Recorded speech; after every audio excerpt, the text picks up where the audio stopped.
श्री परमहंस गुरुदेव जी निराकार साकार, जिनकी पदनख ज्योति से आलोकित संसार। परम पुरुष पूरन धनी, आनंदी घन सुख रूप, सर्वारंभ में पूजिए पावन चरणियन। सर्वारंभ में पूजिए श्री सत्य गुरु चरणियन।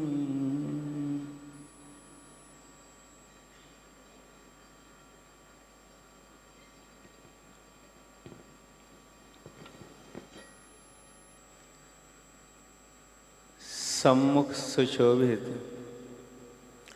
श्री परमहंस दाता दयाल श्री 108 श्री पंचम पातशाही जी महाराज के दिव्य स्वरूप को मन मंदिर में बसाते हुए प्रेम सहित मिलकर बोलो जयकारा।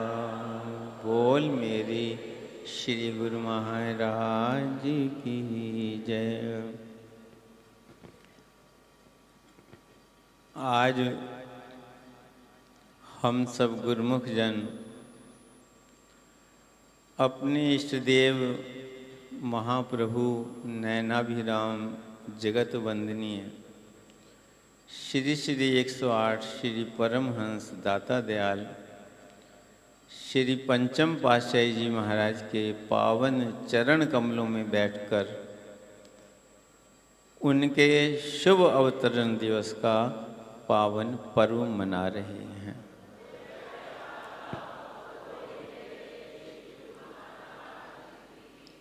इस मंगलमय अवसर की और इस शुभ अवतरण दिवस के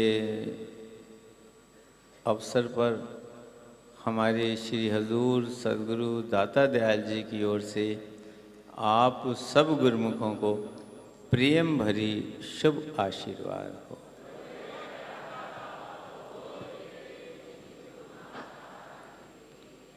और शुभ अवतरण दिवस की सभी गुरुमुखों को लाखों लाख बधाई हो।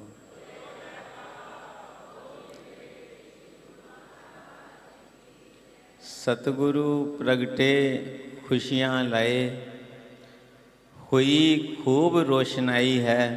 सतगुरु के अवतार की सबको लाखों लाख बधाई है।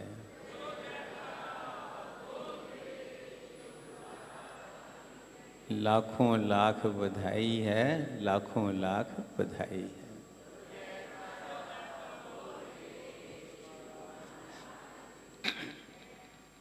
महापुरुष इस धराधाम पर जब प्रकट होते हैं तो हर तरफ खुशियां ही खुशियां छा जाती हैं। जैसे सूर्य जब निकलता है तो कोने कोने का अंधकार मिट जाता है। सूर्य की किरणें ऐसे पहुंचती हैं कि जहाँ जहाँ भी कितना भी गहरा अंधकार हो वहाँ रोशनी हो जाती है। जैसे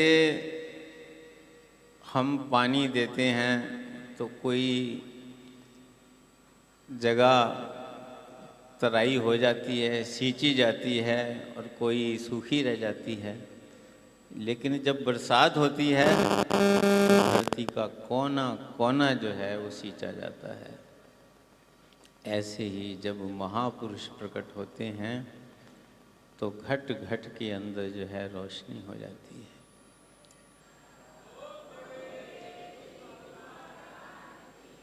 ऐसे ही हमारे इष्ट देव महाप्रभु, जिनकी याद भर आने से, जिनका ध्यान भर आने के, जिनका नाम याद करने से, जिनकी लीलाओं का स्मरण करने भर से रोम रोम पुलकित हो जाता है।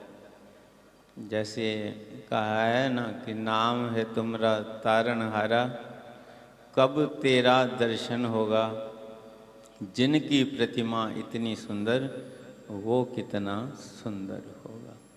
जिनकी याद करने से ही रोम रोम प्रफुल्लित हो उठता है, तो जब उनके साक्षात दर्शन गुरुमुखों को हुआ करते थे तो गुरुमुखों को जो है रोम रोम अंतरकरण तक जो है आनंद ही आनंद कर उठता है। ये उनकी कृपा है, ये उनकी दयालुता, ये उनकी रहमत है कि उनका जीवों के प्रति इतना स्नेह और इतना प्यार, और ऐसा दिव्य रूप लेकर वही संसार में प्रकट हुए। हमारे परम आराध्य देव श्री श्री 108 श्री तृतीय पातशाही जी महाराज ने भी जब उन्हें साधु का वेश प्रदान किया तो उनका नाम भी ऐसा रखा कि जिनका दर्शन पाकर के ही इंसान पूर्ण आनंद से पूर्ण हो जाता है। तो जहाँ जहाँ भी उन्होंने कृपा की, एक बार की बात है कि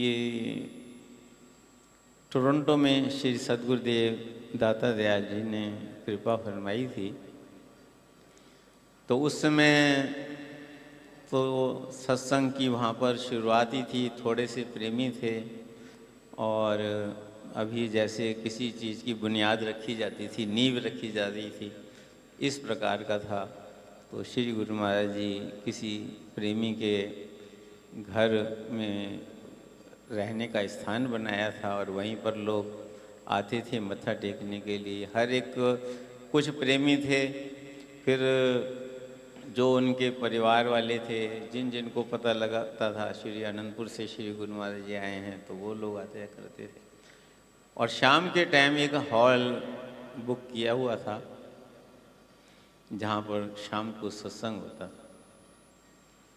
तो एक दिन एक प्रेमी ने श्री सद्गुरुदेव दाता दयाल जी को विनती की कि गुरु महाराज जी, आप तो भगवान का रूप हैं, आपके रूप में वो आकर्षण है कि हर एक का जो है हृदय खिंचा चला आता है।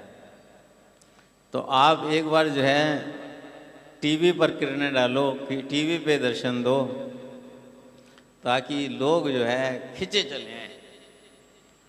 तो श्री गुरु महाराज जी ने फरमाया कि हम कांच के टीवी पर जो है, कांच के टीवी पर दर्शन नहीं देते, कांच के टीवी पे किरणें नहीं डालते, हम तो प्रेमियों के दिल के टीवी पे किरणें डालते हैं।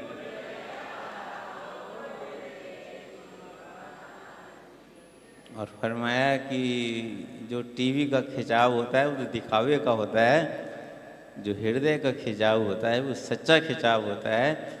एक दिन ऐसा आएगा कि यहाँ पर प्रेमी खाली टोरंटो शहर के नहीं, पूरे कनाडा से नहीं, अमेरिका से भी खींचे चले आएंगे। और वही उनके वचन पूरे हुए। पीछे शिव श्री हजूर सतगुरु दाता दयाल जी ने वहाँ कृपा की, तो जो वहाँ मंदिर का हॉल बना हुआ था शुरू से, तो संगत इतनी हो गई कि हॉल के बाहर बड़ा विशाल टेंट लगा के वहाँ दर्शन। तो ये तो महापुरुषों के अंतर हृदय का खिंचाव होता है। कहते हैं ना, दिल से दिल को राह होती है। जब प्रेमियों का जुड़ाव दिल से हो जाता है तो प्रेमी खिंचे चले आते हैं।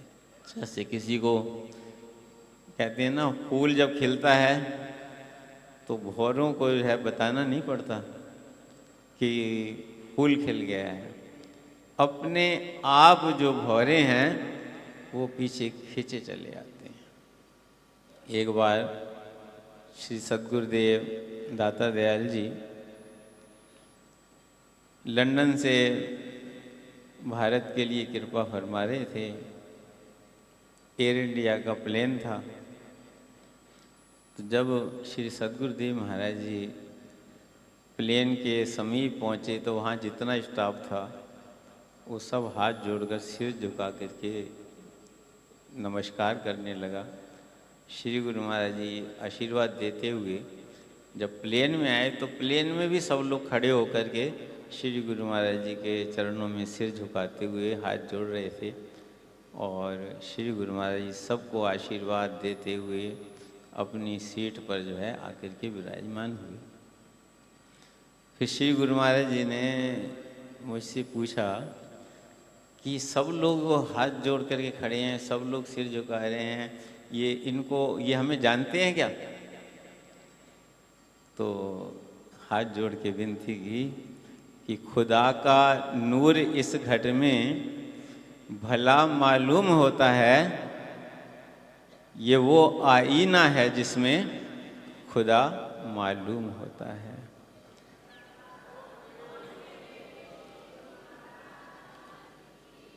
न जाने क्या कशिश तुम में है ऐ मेरे सद्गुर, जिसे देखो वही तुम पर फिदा मालूम होता है। ये उनकी कृपा थी, ये उनका प्यार था, ये उनके अंतर हृदय और उनके नेत्रों में कशिश थी कि जिधर से भी गुजरते थे लोगों के अंदर खिंचाव पैदा हो जाता था। एक बार श्री सद्गुरुदेव दाता दयाल जी पेरिस गए। पेरिस गए तो सुबह के टाइम सायंकाल का टाइम था, तो श्री गुरु महाराज जी सैर करने बगीचे में गए। बगीचे में गए तो श्री गुरु में सैर कर रहे थे, इतने में जो है थोड़ी देर के बाद वहाँ के जो बच्चे थे 3-4 बच्चे, वो पीले पीले रंग के फूल तोड़ करके जो है एकदम दौड़ते हुए श्री गुरु महाराज के पास आए। श्री गुरु महाराज जी ने उनको जो है फूल उनके हाथों से पकड़े तो और उनको टॉफ़ियों का प्रसाद दिया। इतने में उनके माता पिता भी आ गए, क्योंकि वहाँ पर कोई भी किसी से कोई चीज़ नहीं लेता, ना उनका नियम है किसी को खाने की चीज़ देनी। तो वो कहने लगे कि हमें जो है हमारे बच्चों में ऐसा कभी देखा नहीं कि वो ऐसे किसी से भी मिल दौड़ करके आएँ और फूल दें, ये पहली बार हुआ है। तो बच्चे कहने लगे कि हमें तो इनके अंदर क्राइस्ट के दर्शन हो रहे हैं।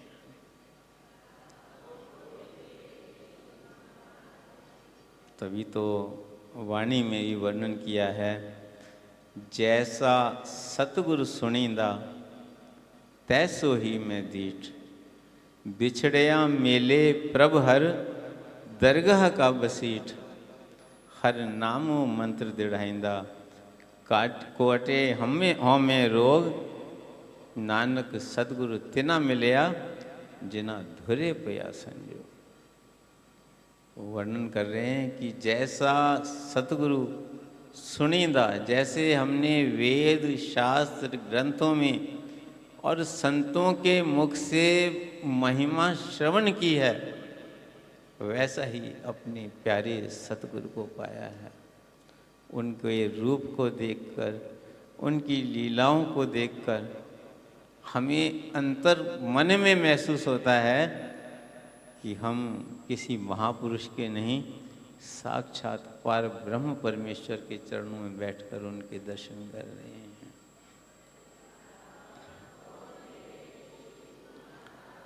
और वो कहते हैं कि हर दरगाह का बस बिछड़े या मेले प्रभ हर दरगाह का बसीठ, कि जो अपने बिछड़े हुए बच्चों को फिर से अपने चरणों से मिलाने के लिए इस धराधाम पर, धुर धाम से धराधाम पर आए, जिनका सिंहासन धुर धाम में है।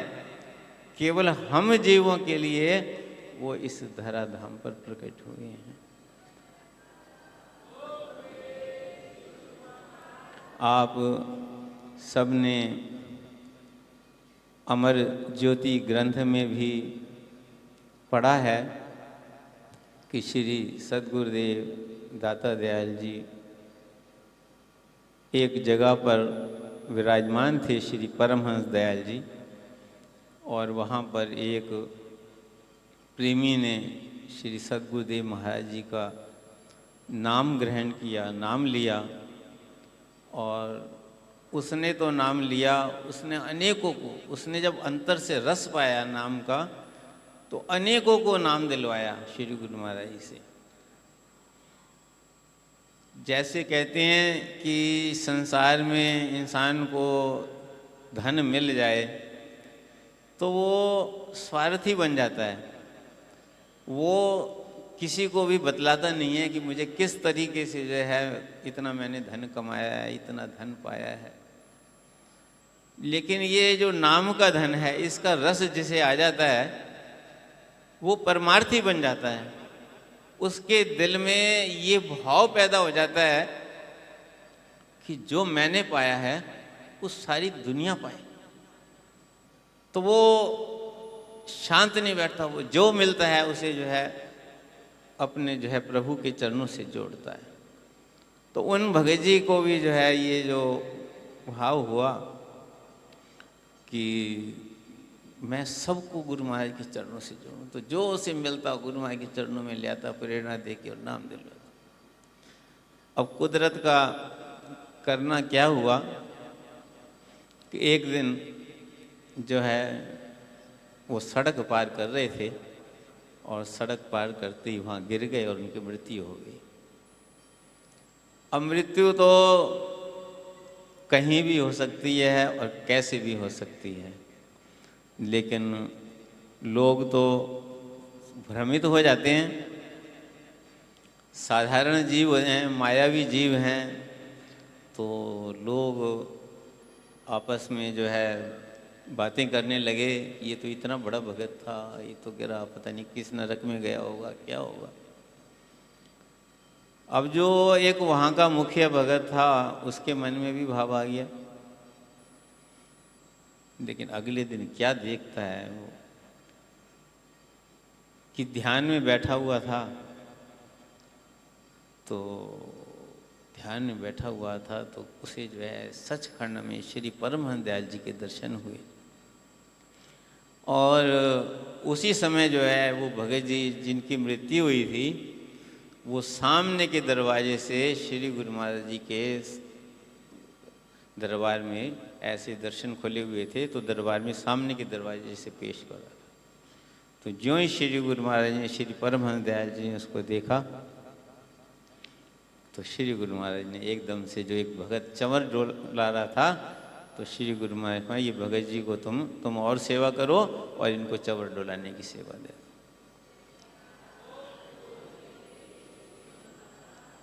तो कहने का भाव क्या है कि महापुरुष जो है धूर्धाम के वासी, उनका जो सिंहासन है वो वहाँ, वो सिर्फ हम जीवों के लिए यहाँ आते हैं। श्री सद्गुरुदेव दाता दयाल जी, श्री पंचम पातशाही महाराज जी फरमाते थे कि जो दरगाह ऊपर है वही दरगाह यहाँ है। जो यहाँ क्षमा मांग लेता है अपने अपराध की, जो यहाँ क्षमा मांग लेता है वो वहाँ भी क्षमा हो जाता है। और फरमाया करते थे कि गुरुमुख जन सेवा में लगे हुए हैं, बहुत से जो सामने आ जाते हैं उन पर दृष्टि पड़ जाती है। बहुत से ऐसे होते हैं जो लंगर में सेवा कर रहे हैं, जो जोड़ा घर में सेवा कर रहे हैं, जो बर्तन साफ करने की सेवा कर रहे हैं, झाड़ू लगाने की सेवा कर रहे हैं, जो जिन पर दृष्टि नहीं पड़ती। तो ये मत समझो कि उनकी सेवा कबूल नहीं हो रही। उनकी सेवा जो है, जिनकी पर यहाँ दृष्टि पड़ जाती है उनकी यहाँ कबूल हो जाती है, जिनकी यहाँ पर दृष्टि नहीं पड़ती उनकी वहाँ कबूल हो जाती है। श्री हजूर सदगुरु दाता दयाल जी फरमाते हैं कि जब गुरुमुख जन भक्ति के पथ पर चलते हैं, जब गुरुमुख जन भक्ति के पथ पर चलते हैं और उनके अंतर में आनंद बरसता है, तो ऐसे गुरुमुखों को देखकर हमें प्रसन्नता होती है। और जब हमें अपने गुरुमुखों पर प्रसन्नता होती है तो केवल हमें प्रसन्नता नहीं होती, श्री परमहंस दयाल जी को भी प्रसन्नता होती है। तो कहने का अर्थ क्या है कि महापुरुषों का जो ये दरबार है ये धुर दरगाही दरबार है। यहाँ जब कोई वचन उतरता है तो धुर दरगाही वचन उतरता है महापुरुषों की मुख से। श्री हजूर सदगुरुदेव महाराज जी ने एक बार फरमाया कि जो वचन इस सिंहासन से निकलता है वो वचन इस सिंहासन का नहीं, वो धुर दरगाह का वचन होता है, श्री परमहंस दयाल जी का वचन होता है। तो ऐसे ऊंचे और सच्चे दरबार के हम सेवक हैं। पीछे एक प्रेमी बता रहा था कि उसका नियम था कि आरती पूजा आरती बेनती करके और चला जाता था। नियम आरती बेनती का पक्का था, लेकिन उसके बाद निकल जाता था।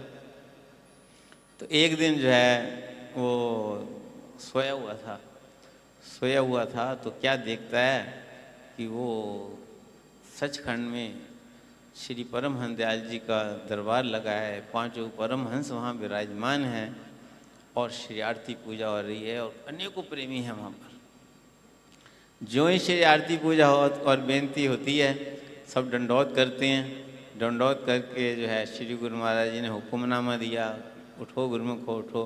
तो गुरुमुख उठ के जब बैठ जाते हैं तो वो भगत जब बैठने लगा तो 2 सेवादार आ गए, बोले भाई तुम बाहर चलो। क्यों बाहर चलूँ मैं तो जो है अब आरती हो रही है, भगवान सामने विराजमान है, तो वहाँ तो कहते हैं आरती में बैठो और तुम उठा रहे हो। उसने कहा भगत जी आप बैठे कहाँ थे, आरती और बेनती करके उठ के बाहर चले जाते। उन्होंने उठाया और उसे बाहर पटका। जो बाहर पटका तो उसकी आँख खुल गई।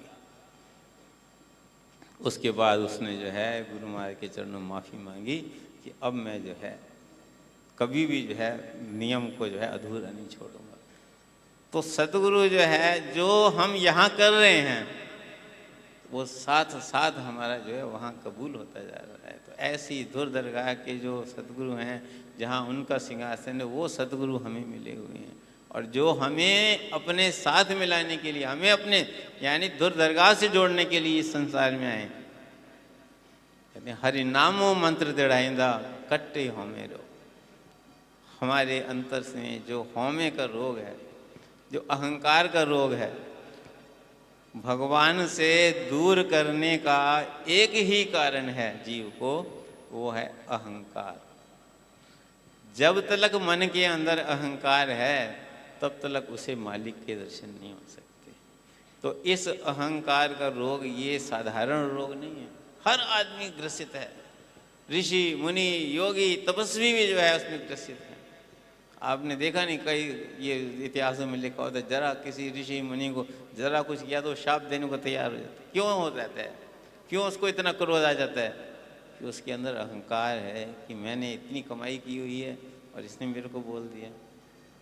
अब सत्संग में है, किसी प्रेमी को बोलो यहाँ नहीं बैठना वहाँ बैठना, कर लो, ये मेरी तो बेइज्जती कर दी, मैं तो अब जाऊँगा ही नहीं। तो साधारण जीवों को जो है ये अहंकार है और कुछ नहीं है। ये नहीं वो समझते कि सतपुरुषों के सत्संग में पहुंचना जो है ये साधारण बात नहीं है। चुने हुए जीव आते हैं, जिन्हें मालिक चुनता है वो जीव सतपुरुषों के सत्संग तक पहुंचता है, ऐसे नहीं पहुंच सकता। अब देखो बाहर सड़क चल रही है, कितने लोग जा रहे हैं, कितने सत्संग में आते हैं, जिनको वो चुनते हैं वो सत्संग में पहुंच सकते हैं। केवल उन्हें ही सत्संग में बैठने का अधिकार है जिस पर परमात्मा की कृपा है। तो जो उसकी कृपा समझता है, जो उसकी दयालुता समझता है, उसकी रहमत समझता है कि हमें दरबार की शरण मिली, हमें सतपुरुषों का सत्संग मिला, हमें गुरु दरबार की सेवा मिली, ये तो उनकी कृपा है, ये उनकी दया है, ये उनकी रहमत है। उन्होंने हमें अपने चरणों से जो है, कहते लाखों ही लोग हैं दुनिया में, कहाँ तुम तक सब पहुँच पाते हैं, जिन पर नजरे रहमत हो तेरी वही चरणों में तेरे आते हैं। वही चरणों में आ सकता है जिस पर वो बुलाते हैं। तो वो इस रोग से हर इंसान ग्रसित है, छोटा है, बड़ा है, अमीर है, गरीब है, हर किसी।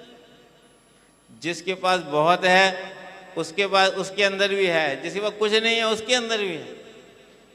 तो जो नम्रता है, जो दीनता है, वो भी उसकी कृपा से आती है। किससे ये रोग कटता है? हरि नामो मंत्र दृढ़ाइंदा। जब वो हमें जो है हमारे अंदर नाम जो है दृढ़ करते हैं। इसीलिए तो श्री गुरु महाराज जी बार बार हर वक्त जो है हमें क्या कहते हैं कि 2 घंटे सिमरन करो। सिमरन तो हमें हमेशा ही करना है, लेकिन 2 घंटे बैठ करके सिमरन करो। 2 बार में करो, 4 बार में करो, 5 बार में करो, लेकिन सिमरन करो। ये सिमरन ही है जो हमारे कर्मों को काट सकता है। दुनिया में किसी की ताकत नहीं है जो जीव के कर्म को काट दे। कितना भी होगा, अच्छा कर्म करेगा उसका अच्छा फल मिलेगा, बुरा कर्म करेगा उसका बुरा मिलेगा। आज मिलेगा नहीं तो कल मिलेगा, कल नहीं मिलेगा तो इस जन्म में नहीं तो अगले जन्म में मिलेगा। किसी का भी किया हुआ जो कर्म है उसका फल अवश्य ही मिलता है। तो ये कर्मों के बंधन से अगर कुछ मुक्त कर सकता है तो वो सतगुरु का शब्द करता है। इसलिए महापुरुष जो है वो जानते हैं, हम तो जानते नहीं हैं। हम तो नासमझ जीव हैं। हम तब जानेंगे जब नाम का सिमरन करेंगे, सतगुरु के वचनों की पालना करते हुए निरंतर नाम का सिमरन करेंगे। इस बात का भाव छोड़ के कि मन लगता है कि नहीं लगता है। मन जो है कहाँ लगता, मन तो चंचल है, भागता फिरता है। गीता में भी जो है अर्जुन ने भगवान से कहा कि भगवान मन तो ऐसे है जैसे बंदर की तरह, कभी इस डाल पे कभी उस डाल पे, इस डाल पे। इसको काबू करना तो हवा को मुट्ठी में बंद करना है, लेकिन भगवान ने कहा निश्चय इसको काबू करना, इसको वश में करना मुश्किल है लेकिन असंभव नहीं है। इसे अभ्यास से और वैराग से इसे काबू में पाया जा सकता है। जैसे आपने देखा है ना कि जो कुछ जानते होंगे लोग, जो बंदर पकड़ने वाले होते हैं ना, बंदर जो मदारी हैं, आपने देखा कि वो इशारा करता है तो ऊपर बैठता है, इशारा करता है तो नीचे बैठता है, इशारा करता है तो उछलता है, उछलता है। हम तुम पकड़ लें बंदर को तो उल्टा हमें खा जाएगा। तो उसको धीरे धीरे काबू करते हैं। उसके जो है 60, 70, 80 फुट की रस्सी पहले उसको बांधते हैं, फिर धीरे धीरे धीरे धीरे 1-1 फुट करके जो है रस्सी को कम करते जाते हैं, कम करते इतनी कर देते हैं कि वो 4 फुट की रह जाती है। तो वो जो है उसके बाद उसकी धीरे धीरे दौड़ भी कम हो जाती है। उसे समझ जाता है कि अब मेरी जो है बस की बात है, इसी में ही चलना है। तो ऐसे ही जो मन है, मन दौड़ता है दौड़ता है, दौड़त दौड़त दौड़े अब जहाँ लग मन की दौड़। हमें जो है मन के पीछे हमें नहीं दौड़ना। मन दौड़े फिर उसको लगाओ, फिर मन दौड़े फिर उसको नाम में लगाओ, फिर दौड़े फिर नाम में लगाओ। इसी का नाम साधना है। साधना किसे बोलते हैं? जो निरंतर इंसान साधना करता है। हमारे हाथ से रोज एक बच्चा जो है सबक याद करता, जब तक याद नहीं करता उसी सबक को याद करता रहता है, याद करता रहे, याद करता रहे, तब उसको याद होता है। ऐसे ही जो है निरंतर जब हम नाम का सिमरन करेंगे तो धीरे धीरे धीरे धीरे करके मन जो है नाम में लगेगा। तो महापुरुष जो है इसीलिए हमें नाम का दृढ़ कराते हैं। हर नामो दृढ़ मंत्र दृढ़ाइंदा काटे होमे रोग, नानक सतगुरु तिना मिलया जिना धुरे पया संजोग। ऐसे परम प्यारे, ऐसे महा उपकारी, ऐसे दीन दयाल सतगुरु किसे मिलते हैं? धुरे पया संजोग, जिसके मस्तक पर मालिक ने लेख लिखा है। श्री सतगुरुदेव दाता दयाल श्री पंचम पातशाही महाराज जी फरमाया करते, आप जो श्री अनंतपुर दरबार में आए हो, आप जो महापुरुषों के चरणों में बैठे हो, आप जो सत्संग श्रवण कर रहे हो, आशीर्वाद प्राप्त कर रहे हो, तो ऐसे नहीं, आपके मस्तक पर श्री परम दयाल जी ने स्वयं अपने कर कमलों से लेख लिखे। तो ऐसा सौभाग्यशाली अवसर हम सबको मिला है। ऐसे सद्गुरु हमें मिले हैं जो हमें प्यार से इस भक्ति के पथ पर अग्रसर कर रहे हैं, जो हमें जो है ऐसा सरल पथ दर्शाया है जिसमें साधारण से साधारण जीव भी जलता है। तो हम सबका कर्तव्य, जैसी कृपा वो कर रहे हैं, जो मेहनत वो हम पर कर रहे हैं, जो परम उपकार वो कर रहे हैं, हम भी उनके पावन वचनों के अनुसार चलें। संसार के कार्य करते हुए भक्ति के नियमों की पालना करें, सच्चे नाम का सिमरन करें और सच्चे नाम के सिमरन के द्वारा उनके चरणों से जुड़कर परम शांति, परम सुख और परम आनंद की प्राप्ति करें। आज के शुभ समागम की, शुभ अवतरण दिवस की सभी गुरुमुखों को लाखों लाख बधाई हो। श्री सद्गुरुदेव महाराज जी की ओर से फिर से श्री प्रेम भरी शुभ आशीर्वाद।